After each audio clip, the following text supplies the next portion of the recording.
عید کی خوشیاں ان کے لیے بھی میسر آ جائیں. اگر انہیں بھی ہم عید صدقہ فطر دیں گے تو ایسی صورت میں اس دن انہیں کھانے پینے کی تنگی نہیں ہوگی اور یہ فکر نہیں ہوگی کہ ہمارے پاس کچھ نہیں ہے, ہم عید کیسے منائیں. انہیں اس دن کچھ ڈھونڈنا نہیں ہوگا. اس لیے عید الفطر جانے سے پہلے ہم صدقہ فطر ادا کر دیں. یہ اس کا سماجی پہلو ہے کہ آپ عید خود مت منائیں. یقیناً عید آپ کی ہے, آپ کو عید منانا ہے. خیال رکھنا ہے کہ اس عید میں کون لوگ اس سے محروم ہونے والے ہیں, ان کا خیال کرنا ہے. ان تک آپ کو صدقہ فطر کی رقم پہنچانی ہے. ہر شخص پر صدقہ فطر واجب ہے اور یہ وجوب چھوٹے بڑے سب پر ہے. عید کی رات جتنے لوگ گھر پر ہیں سب پر ہے اور ان سب کی طرف سے آپ کو صدقہ فطر ادا کرنا ہوگا.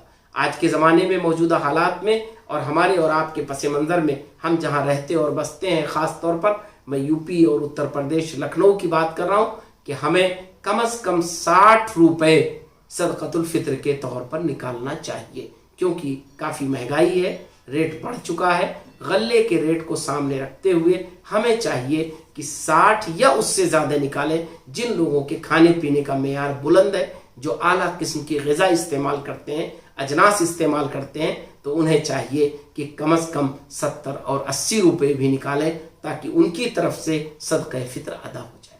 اب آئیے اس کا دوسرا پہلو دیکھیں. سماجی پہلو میں عید کا یہ بھی ہے کہ عید کی خوشیوں میں آپ دوسروں کو شریک کریں. خود دوسروں کے گھر جائیں, ملاقات کریں, ان کے گھر جو کچھ بھی ہو اسے کھائیں, پانی پئیں, ان کے ساتھ بیٹھیں اور اپنے گھر دعوت دیں. کتنا اچھا موقع ہے یہ کہ ہم اور آپ اس کے ذریعے سماج میں ایک توازن بنا سکتے ہیں, سماج میں ایک ملنے جلنے کا راستہ نکال سکتے ہیں, ایک دوسرے کے جاننے اور پہچاننے کی شکلیں نکال سکتے ہیں. ہم ایسے مصروف ہوتے ہیں, نہیں مل پاتے ہیں.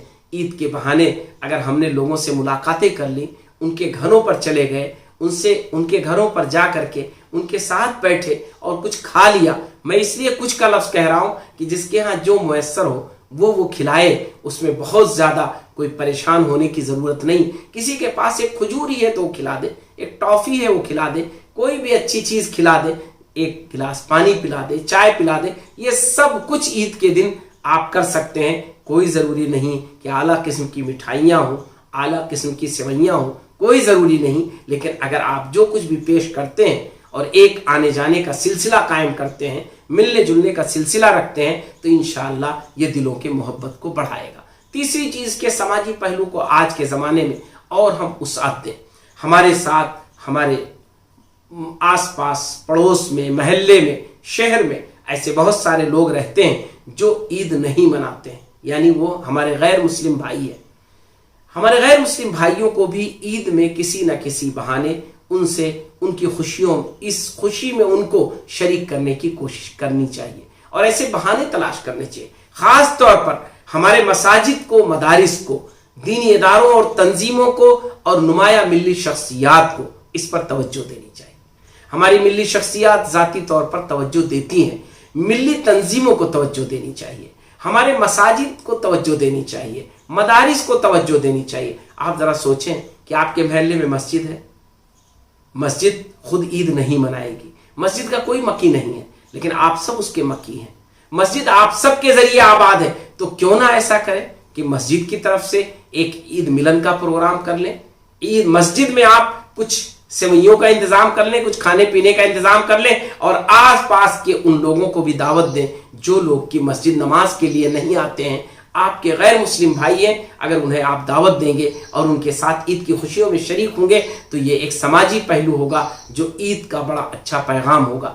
تو ہمیں اور آپ کو چاہیے کہ عید کی خوشیاں خود بھی حاصل کریں, دوسروں میں بھی تقسیم کریں, عید کو عید کی طرح منائیں. اللہ تعالیٰ نے 2 سال کے لاک ڈاؤن کے بعد ہمیں اور آپ کو یہ موقع دیا ہے کہ عید کی خوشیوں کو عیدگاہ میں, مسجدوں میں اجتماعی طور پر ادا کریں. تو ہمیں چاہیے کہ اس عید کو ہم ایک بہترین عید بنا لیں, ایک خوشی کا عید بنا لیں, اس کو ہم معاشرے اور سماج کے لیے ایک اچھا پیغام بنا لیں.